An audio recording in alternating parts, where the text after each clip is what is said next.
country and also about our medical schools. You can learn a bit about what it's like to be a medical student or university student in the UK. But you get a bonus that also, because I'm from Canada, I'm going to talk to you a little bit about Canada. So we'll start with that. So Canada is a very, very big country with quite small population, especially compared to for you guys in Vietnam.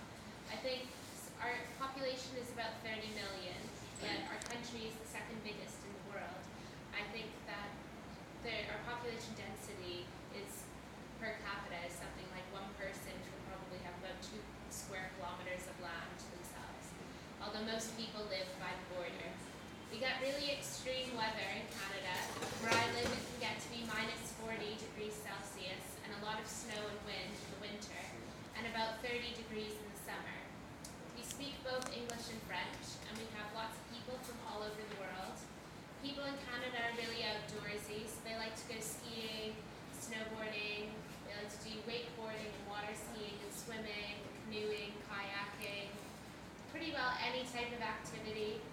And there are lots of larger people in Canada, like America, but we Canadians get a bit upset when people ask us when they meet us if we're American. Although lately lots of people have come up to me and asked me if I'm English, which makes all the English people laugh because I don't have an English accent. But overall, we like the Americans. They're our neighbors. We should always like your neighbors, but sometimes they're a bit rude to us. They think that we all live in igloos and wear lumberjack shirts or ride on horses like the Navajos. That's true. But we don't do that. Yeah. Very few people live in igloos, if any. Okay, so I'll pass it on to you guys. Okay, England is a country with a population of about 50 million. 50 million. About 2/3 the size of Vietnam. The temperature ranges from minus 10 degrees in winter to anything as hot as 30 in summer. It very rarely gets to 30. It feels like it's raining all the time. We've got a government we've had the government in place for 1,000 years. We've got a queen called Queen Elizabeth, and she's 86, I think. She's one of the oldest and longest reigning monarchs anywhere in the world. It's her 60th anniversary of getting onto the throne last year. Capital city is London, you probably all know that. I think a lot of the England or British cities pride themselves on multiculturalism, so you've got lots of people from all over the world living in a lot of the cities, and a lot of the cities are like primarily people from different sort of ancestral origins, I guess, which is sort of, I think a lot of the people in the country pride themselves on, and that's something that we all quite like in the country. So a lot of like, if we go out for a meal, we want to typically go out for English food because there's restaurants from all over the world in any city really now. You all know the main sport's football. Yes, yes. I suck at football, can't kick a ball straight to save my life. We both play rugby, which is probably one of the second main sport.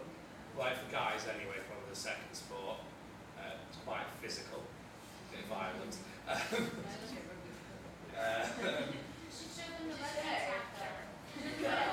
Actually, No, I'm not. Oh yeah. Okay, good thought. So basically, the idea is you've got 2 teams of 15. You have a ball which you throw around, Yeah. and you have to get it from one end to the other, and like get it over a line. I'm not actually going to tackle them. But if they're running at you, just do it really slow.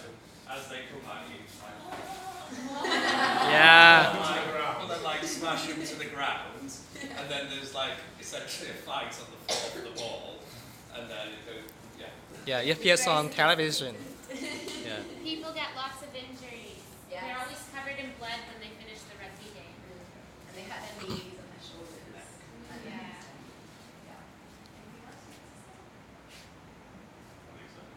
Okay. So I'm going to talk a bit about Sheffield University and Okay. Sheffield Medical School. Yeah. So we're from Sheffield, which is near to Manchester on the map. And there is 2 universities, Sheffield University, which is our university, and Sheffield Hallam University, which is another university. in total in Sheffield there's about 60,000 students. Mhm. 20,000 students go to our university. In our university they teach lots of subjects, so medicine, dentistry, things like maths, English, history, everything. There's a degree for every subject, I think. We like our degree because it leads to a job, which is good. So when we get out of university, we'll hopefully be able to get a job in a hospital in England very quickly. In Sheffield Medical School, we also have clubs like you do. Mhm. So there is 31 different clubs. So we have sports, so football, rugby, that these guys play. I play netball. We have badminton, squash, all sorts. And then there's also other clubs like we have people who go into hospitals, to schools who talk about sexual health. We have people who do lots of charity fundraising. Mhm. They do drives for blood donations and organ donations in the UK. We also have clubs that do choir, an orchestra, a jazz band. There's lots of different clubs. And Sports medicine. yeah, and then we also have clubs for different careers, so things like obstetrics and gynecology, for people who want to do that job. We have neurology, people who want to specialise in the brain, all sorts. So there's a club for everyone, which is great. And that's all under, we call it the Medical Society. So that's all the medical students belong to the Medical Society. And that's great because they organise lots of things for us. So like we saw the pictures of you guys having fun, we have lots of socials. And in Sheffield we have the biggest, well, it was a world record breaking bar crawl, which was what the medical students did in Sheffield. And we all dress up in funny fancy dress. It's very good fun. What else? They also organise lots of other things like mock exams so that we can practice for our real exams in the medical school. And then they'll put on extra lectures about things we might find interesting. So we have lectures on like, international health. So I went to a symposium once and it was all about international health and going abroad and working in other countries. It was really interesting. When we're learning, we have lectures in the medical school. We have two large lecture theatres which have about 250 people can fit in on tiered seats. They go up like that and then Yes. the border at the front. Yes. We also have smaller seminar rooms, so probably a little smaller than this, but for a group of up to about 20 people. And we sit with a tutor and discuss medical cases or physiology, anatomy, things like that. Also to learn our anatomy in first year, we do human dissection. So we have a dead body and we cut them open and look at all the organs, so the lungs, the heart, chop them up and see what they look like.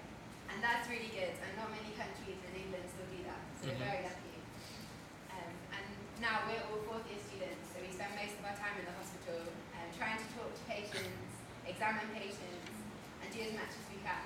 But we're getting better. Yeah. We're not doctors yet. Yeah. Yeah. Okay. Anything else to add? No? Okay. Has anyone got any questions? Can I have one Yeah. question? Yes. To do the operation in real people, dead people? Dead people, yeah. Oh. Yeah. So it's to learn anatomy.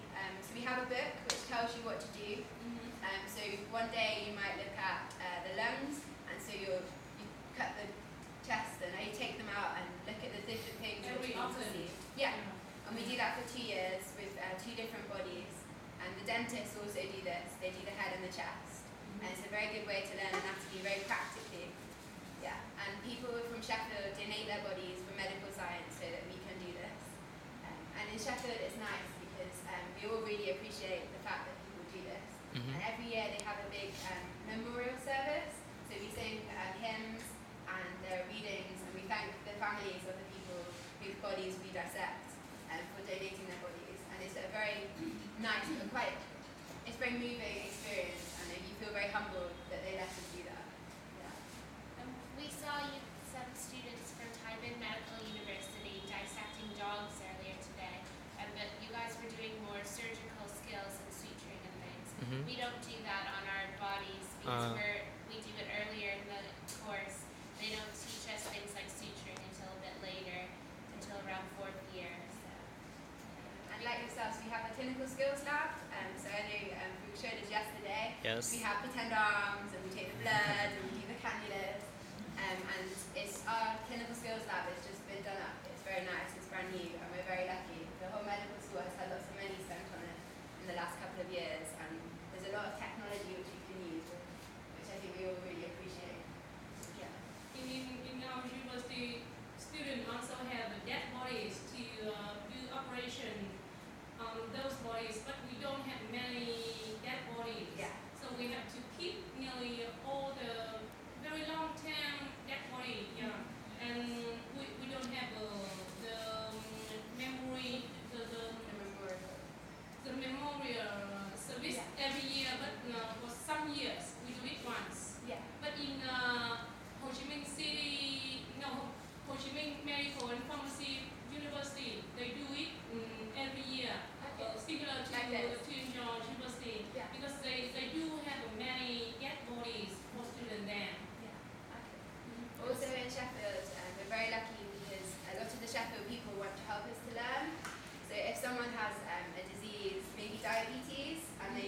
feel their feet properly, they will offer to come in and we are allowed to examine them in a safe environment with a teacher and another student, and we learn how to do the examination. Also, when we're younger, we have things where we learn to talk to patients and to communicate well. So a patient with a condition will come in and we can sit for an hour and just talk with them, and it's very good practice. It's very different to sitting in one of the UK's hospitals, which are very busy and very noisy, and trying to talk to a patient about their family or their home. So that's really good, and we're very lucky. And they help with our exams as well. So you sometimes see the same patients. In Vietnam, Vietnamese people are very changed to devote the idea to devote their body to medicine after death. So we just in Taiping, because Taiping is not a big city, so we don't have a new dead body regularly. And another similarity between medical school in Vietnam and the United Kingdom that is different from medical school in Canada and America is, like you guys, we in England can go into medical school straight from school, and it's just in our case, a 5-year program. Whereas in Canada and America, you have to do a degree before you can go into medical school. So most people do a science degree, but you can do a few different courses, a bit of science. Then you have to apply by writing an exam, which is a standardized test across all of the country. And then you also do an interview if you're lucky enough to get one, and then go on and do 4 years. So in Canada and America, it takes at least 3 to 4 years of a degree plus another 4 years. Some people don't get in right away. So people in Canada and America end up finishing medicine when they're much older, when they're about 28, 29, 30 years old. Very long So, time. Yes, that was one of the reasons that I wanted to come and study in the UK. Sheffield Is that I Uni. could go straight into it. But also, my grandmother was born in the UK, and I had lots of family who really liked it over there, so I really wanted to have the experience of studying in a new country. And people in Canada, because we're such a young country, have broad ethnic backgrounds. So my grandmother is from England, her husband was from Poland, and then my dad's family immigrated from Iceland several generations ago. Yeah. So I'm just a mix of all of Northern Europe, Yeah. but born in Canada. How long is your course in Sheffield University? It's 5 years. 5 years. Sorry. 5 years. 5 years. Yes. You can do an extra year, which the two guys did. So you can do a year doing research, and with that you get another degree. So you two did that 2 years ago? No, last year. Last year, and I will do that when I get home from Vietnam. I start my research project, so I work in a lab with many doctors and PhD students, and do some research, which will be really good. And then I'll get a biomedical science degree from that in a year. Yes, that's good. Okay. After graduation, Sheffield University, can you open a clinic in UK, or you have to study more in a special field? For example, obstetrics or surgery, dentistry. Yeah. Private doctors. Okay. Private doctors. No, I don't mean private doctors. Because in Taiping Medical University, after 6 years, Yeah. the student become A doctor. general Yeah. doctors Yes. of medicine. Yes. So if they want to work in obstetric field, they must study 9 months in obstetrics. Yes. Or if they want to work in dentistry, they also have to study 9 months. So is this similar in your country? No. In the UK, when we finish, we'll be doctors, but we will do different jobs. So when we finish, we do 6 jobs in 2 years. So that might be cardiology, obstetrics, a community doctor, and what else? Just whatever Yeah. ones you choose, Pediatrics, surgery, anything. pediatrics. Yeah. Yeah. And after you do those 2 years, then you choose what you want to specialise in. So, for example, if we wanted to become obstetricians and gynecologists, then we would start a training pathway, which takes about 8 years until you're a consultant at the top and in charge. But as you go, you become more senior and you earn more money and you have people to help you below you. The but that's when you start to specialise, and it's the same for most specialties. To be a community doctor, it takes slightly less time, so about four years, and then you would do different jobs, so emergency medicine, paediatrics, a bit of everything, so that you could deal with whatever came through your door in your clinic. So it's similar to community health worker in Vietnam. Yeah. Yeah. Not general doctors. Okay. Any other questions? So here, do people who do dentistry just go to medical school and then go into dentistry, did you say? Yes. Because in, They have to finish 6 years in Yeah. our university to become general doctors, and then if they want to become a dentist, they must study 9 months. Yeah. Yeah, Okay. more dentistry. But here in Hanoi, we also have dentistry university. So Right, okay. students there only study 6 years Yeah. to become dentist. yeah, Yeah. because that's how we do it there. Yeah. Does anyone have any other questions? Anything you don't mind? No. Anything that we like to do in the UK, or what students do, or about Canada, or our university? Maybe next time, because we still have 2 more weeks, right? So now maybe it's time for you guys to give a game. Yeah. Yeah, and we Okay. exchange. Yeah. Yeah. Do you want to explain that? Yes.